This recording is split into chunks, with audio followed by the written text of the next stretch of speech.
تو اس لیے ان کو کوئی فرق نہیں پڑتا کہ بم گرے یا گرے یا گرے بجلی، ان کو کوئی پریشانی نہیں ہے، ان کو کوئی ٹینشن نہیں ہے۔ تو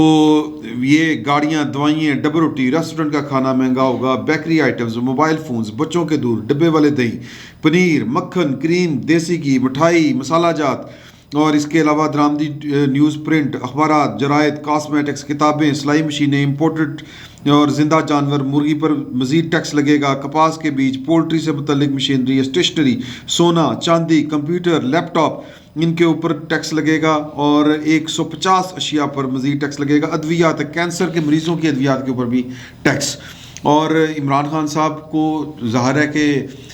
اس وقت پارٹی کے باہر سے تو تھا دباؤ کا سامنا، کہ لوگ کہہ رہے تھے کہ یعنی کہ جو دیگر اپوزیشن کی جماعتیں ہیں وہ کہہ رہی ہیں یہ ظلم ہے، اپوزیشن کا معاملہ، ان کا کچھ معاملہ اور ہے، وہ میں آپ کو بعد میں بتاؤں گا۔ ان کی خواہش ہے کہ یہ بجٹ پاس ہو، عمران خان صاحب اس بجٹ کے نیچے آ کے دب کے فوت ہو جائیں، تو ان کی گورنمنٹ جو ہے وہ فارغ ہو جائے، اور وہ اسی صورت پہ فارغ ہوگی جب یہ بجٹ پاس ہوگا، تو اپوزیشن جو ہے وہ مطلب ہلکی پھلکی وہ جو ہے نا وہ پولی ڈھولکی بجائے گی اور راگ گائے گی مختلف قسم کے، اور بجٹ اندر سے خواہش دل میں ہوگی کہ بجٹ پاس ہوئے، تو لہٰذا عمران خان صاحب کا جو ہوتا ہے نا وہ تابوت اقتدار کے تابوت میں آخری کیل ثابت ہو، تو عمران خان صاحب کے پاس اس کے علاوہ کوئی چارہ نہیں ہے۔ تو پارٹی جو ہے وہ پہلے تو باہر سے مخالفت سی، اب پارٹی کے اندر سے مخالفت ہے۔ ایم کیو ایم گو مگو کا شکار ہے، 11 نکاتی انہوں نے وہ پوائنٹس دے دیے، اور انہوں نے کہا کہ جی ہم نہیں دیتے، تو ایم کیو ایم کا جو ہے وہ آخری وقت وہ بیسیکلی اعلان اس لیے نہیں کر رہی کہ اس کو اعتبار نہیں ہے کہ یار کسی ٹائم میں ٹیلی فون آ سکتا ہے، پھر بستی ہوئے گی، تو لہٰذا وہ ہو سکتا ہے کہ آخری وقت تک انتظار کرے کہ ٹیلی فون آتا ہے، اور ہو سکتا ہے کہ آخری وقت پہ ٹیلی فون آ جائے، کوئی بڑی بات نہیں ہے، کیونکہ اگر نون لیگ والے یا نہیں تیار ہوں یعنی کہ بھی مطلب کہ ہم جو ہیں وہ یہ پہلے بجٹ پاس کرو تو پھر اس کے بعد کچھ دیکھا جائے گا، تو پھر ہو سکتا ہے کہ ٹیلی فون آ جائیں، تو ہم اس بحث میں نہیں پڑتے، یہ سیاست ہے، سیاست میں یہی کچھ ہوتا ہے، یہی کچھ ہوگا۔ تو اب صورتحال یہ ہے کہ پارٹی کے اندر سے بھی ایم کیو ایم کی میں نے آپ کو بات سنا دی،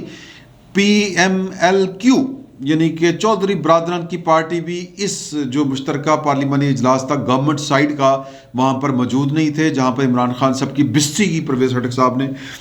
خٹک صاحب نے وہ آپ کے نالج میں آ چکا ہوگا، انہوں نے کہا کہ جی کہ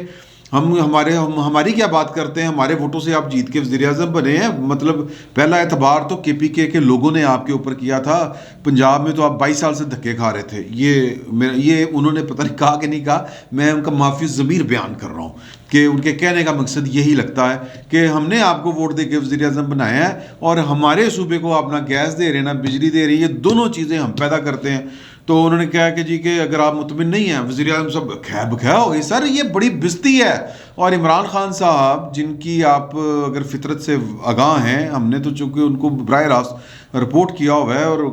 ایک بار ان سے کئی دفعہ کی ملاقاتیں ہیں، ان کے ہم نے طرز عمل دیکھے ہوئے ہیں، وہ آصف علی زرداری صاحب اور نواز شریف صاحب سے بھی زیادہ بات دل میں رکھتے ہیں، کرودھ پالتے ہیں دل میں، اور ان کے ہاں معافی ان کے کاغذوں میں معافی نہیں ہے، اور کس لیول کی کا کرودھ پالتے ہیں اور کس لیول کی جناب وہ مخالفت گھیڑ لیتے ہیں، ایک رپورٹر لیول تک، حالانکہ ایک پولیٹیکل لیڈر کو ایک رپورٹر کے ساتھ کوئی میچ ہی نہیں ہے، تو کوئی رپورٹر ان سے کوئی پٹھا سوال کر رہے ہیں نا، پوری عمر یاد رکھیا ہوتا، اور وہ آندے جاندے سناندے نے تو میرے نال سوال کیتا، کوئی گل نہیں، سیدھے منہ نہیں پھر بلاندے انہوں، تو لہٰذا یہ جو کرودھ ہے نا یہ وہ پالتے ہیں، تو وہ باتیں بھولتے نہیں ہیں، تو اس لیول کی بستی وہ کس طرح بھول سکتے ہیں، لیکن وہ بستی ہوئی پاکستان کے شاید کسی اور وزیر اعظم کے ساتھ اس طرح پبلکلی ہو گیا نا کہ پارلیمانی پارٹی کا اجلاس ہے، یعنی کم و بیش 180 لوگ ہیں ان کے پارلیمنٹ کے اندر یا قومی اسمبلی کے اندر، 156 پی ٹی آئی کے اپنے، ایم کیو ایم کے 7، پی ایم ایل کیو کے 5، باپ کے 5، جی ڈی اے کے 3، عوامی مسلم لیگ 1، شیخ رشید کلہ چیمپئن، اور جے ڈبلیو پی جمہوری وطن پارٹی کا 1 اور انڈیپینڈنٹ 2۔ اچھا ان میں سے وہ آپ مطلب یہ پبلکلی ہوگی نا سر، پبلکلی بستی ہوئی، جس طرح ایک سڑک کے اوپر ہوتی ہے اس طرح بستی ہوئی، تو انہوں نے کہا کہ جی کہ اگر اس طرح ہی چلنا ہے تو مطلب پھر تو بڑا مسئلہ گڑبڑ ہو جائے گا۔ حماد صاحب نے وہ بیچ بچاؤ کرانے کی کوشش کی، انہوں نے کہا چپ کر کے بھائی سمجھ رہے ہیں نا، وہ انہوں نے کہا چپ کر کے بیٹھ جا، میں وزیر اعظم سے بات کر رہا ہوں۔ وزیر اعظم صاحب جو ہیں وہ ان کے اعصاب اتنے اسٹرانگ نہیں ہیں، وہ تو جناب ان کو اپوزیشن جو ہے وہ ٹف ٹائم دینے لگے تو وہ اسمبلی سے دوڑ جاتے ہیں اور پھر اسمبلی کا منہ نہیں کرتے۔ پنجاب یونیورسٹی میں ایک دفعہ آئے تھے تو جماعتی ہے جو ہمارے دوست ہیں یہ جمعیت کے، انہوں نے جناب پھینٹی چڑھا دی، تو ساری عمر پھر انہوں نے پنجاب یونیورسٹی کا منہ نہیں کیا، اس طرف کا رخ نہیں کیا، بلکہ اسٹوڈنٹ پالیٹکس سے انہوں نے توبہ کر لی۔ تو اب مطلب کہنے کا مطلب یہ ہے کہ اتنی پبلکلی بےزتی، سمجھ رہے ہیں نا جی۔ تو انہوں نے پرویز خٹک صاحب کی بات کا جواب دینے کی بجائے دلیل سے جواب دیتے تو اٹھ کے کھڑے ہو گئے۔ میں پھر اگر آپ لوگوں کو مطمئن نہیں ہے تو میں کسی اور کو حکومت دے دیتا ہوں۔ وہ بیچ بچاؤ کرایا سارے نے، وہ پائن ٹھہرو کی ہو گیا، ایڈا غصہ کرنے کی لوڑ ہے، تو بےزتی تو ہوگی نا سر، غصہ تو بہت تھا۔ پھر وہ اٹھ کے چلے گئے پرویز خٹک صاحب غصے میں، اور انہوں نے جا کے باہر سگریٹ پینا شروع کر دیا۔ تو غصے کے عالم میں تو صحافیوں نے پوچھا کہ جی سنیا تسی اندر ٹیپ ٹس کر کے وزیر اعظم نے گل ہی پہ گئے، تسی یار نہیں کری دا ہوندا؟ تو انہوں نے کہا نہیں نہیں، میری تو کوئی تلخ کلامی نہیں ہوئی، میں تو بس اپنے حق کی بات کی ہے میں نے۔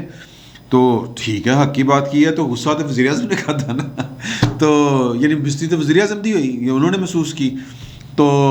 وہ کہتے ہیں میں تو، انہوں نے کہا نہیں آپ اٹھ کے باہر آ گئے تھے، انہوں نے کہا جی میں تو سگریٹ پینا آیا تھا، سگریٹ تو پی سکتے نا آدمی۔ تو حضور اعلیٰ بات یہ ہے کہ معاملہ ہے گڑبڑ آخری ٹائم کے اوپر، یعنی یہ عمران خان صاحب کو کل ملا کے اپنی اوقات کا پتہ چل گیا کہ بھائن میری اوقات یہ ہے۔ جال سازی کے نتائج یہی ہوتے ہیں، جب آپ کیا کہتے ہیں کھوتے کو شیر کی کھال پہ نہ دیں تو پھر کھل تلے نہیں ہوتی ایک دن نہ ایک دن۔ وہ ہم نے بچپن میں سنا ہوا ہے نا، یہ والی کہانی پڑھی ہوئی ہے، جو بہت سی کہانیاں پڑھی ہیں، ان میں سے ایک کہانی یہ بھی پڑھی تھی کہ وہ کھال میں وہ کھوتا جو ہے وہ کھال شیر کی میں چھپ گیا، تو پھر وہ ٹائم کے اوپر جو تھا وہ مطلب رولا پہ گیا، تو جب شیر آتا ہے تو پھر وہ مطلب کھال رہ جاتی ہے تو پھر کھوتے کو بھاگنا پڑتا ہے۔ اس طرح کی چیزیں ہم نے پڑھی ہوئی ہیں۔ تو کہنے کا مقصد یہ ہے حضور اعلیٰ کہ عمران خان صاحب کو کا ایک ہوا کھڑا کیا گیا تھا، لیڈر بنایا گیا تھا، تو وہ جو ایک پوری ایک ڈسپلن جو نافذ تھا، وہ ڈسپلن کسی اور کی طرف سے تھا، جس طرف سے یہ لیڈر بنائے گئے تھے، جس طرف سے مینج کر کے ان کو سیٹیں دی گئی تھیں۔ اب وہ ساری وہ جو قوت ہے، جو بائنڈنگ فورس تھی جس نے ان سب کو باندھ کے رکھا ہوا تھا، وہ فورس جو ہے وہ سائڈ پہ ہو چکی ہے۔ تو مجھے لگتا ہے کہ پشاور کی طرف منہ کر کے وزیر اعظم جناب عمران خان صاحب جو ہیں وہ فیض احمد فیض کا یہ شعر ضرور پڑھتے ہوں گے کہ ویراں ہے میں کدا خم ساغر اداس ہے، میں کدا ویراں ہے میں کدا خم ساغر اداس ہے، تم کیا گئے کہ روٹھ گئے دن بہار کے۔ تو عمران خان صاحب کی بہاریں لٹ چکیں، پھٹ چکیں، دوڑ چکیں، غائب ہو چکیں، خزاں جو ہے وہ حاوی ہے، خزاں طاری ہے، خزاں کا دور چل رہا ہے۔ اور آخری ٹائم کے اوپر اگر کوئی اپنی کسی وجہ سے کوئی فون کر کے ان سب کو کہ وہ انسان بڑھوئے بڑے تسی پالیٹیشین رہندے نہیں، جا کے ووٹ دو خان صاحب نو، تو پھر سارے لائن حاضر ہو جائیں گے اور ایک ہی صف میں کھڑے ہو جائیں گے محمود و ایاز، نہ کوئی بندہ رہے گا نہ کوئی بندہ نواز، سارے سجدہ بھی کریں گے، ووٹ بھی ڈالیں گے، بجٹ بھی پاس کروائیں گے۔ مسئلہ ایک فون کا ہے۔ تو عمران خان صاحب کو چاہیے یا تو بش کے جیتنے کے لیے 2 نفل رکعت نماز جو انہوں نے وہ تھی منت مانگی تھی، اس طرح کی منت مانگ لیں، یا پھر جا کے وہ کوئی ہاتھ پیر جوڑیں جناب کے، وہ کوئی جناب کوئی وہ چلا کاٹیں، کوئی تویز کاٹیں، کوئی پھونک ماریں، تو کوئی میرا مطلب ہے کہ ستاروں کی گردش جو ہے وہ تیز ہو، مطلب وہ جہاں پر وہ کہہ لیں کہ ان کی نیاز بندی ہے وہاں پر جائیں اور جا کے کچھ سجدہ کھڑکائیں، جس طرح وہ کھڑکاتے تھے، پاک پتن جا کھڑکایا تھا نا انہوں نے سجدے، تو ان کا خیال ہے کہ وہ ان سجدوں کی وجہ سے وزیر اعظم بنے، حالانکہ وزیر اعظم اس سجدے کی وجہ سے بنے جو انہوں نے منہ طرف، ایک تو ہوتا ہے منہ طرف قبلہ شریف، ایک طرف ہوتا ہے منہ طرف سیاسی قبلہ شریف، اللہ اکبر بھی نہیں کہتے، بس سیدھا سجدے میں گر جاتے ہیں۔ تو اقتدار تو اس سجدے کی وجہ سے ملا تھا، تو لہٰذا وہ بائنڈنگ فورس، وہ جو سیاسی تخلیق کار ہیں، ان کی جو تخلیق ہے وہ اب اس سے کوئی تعلق نہیں ہے، تو لہٰذا کام خراب ہے۔ عمران خان صاحب کے کنٹرولز خراب ہو چکے ہوئے ہیں، کنٹرول لوز ہو چکے ہوئے ہیں، اور مطلب کہ گڈی چلتی نظر نہیں آتی۔ قصہ مختصر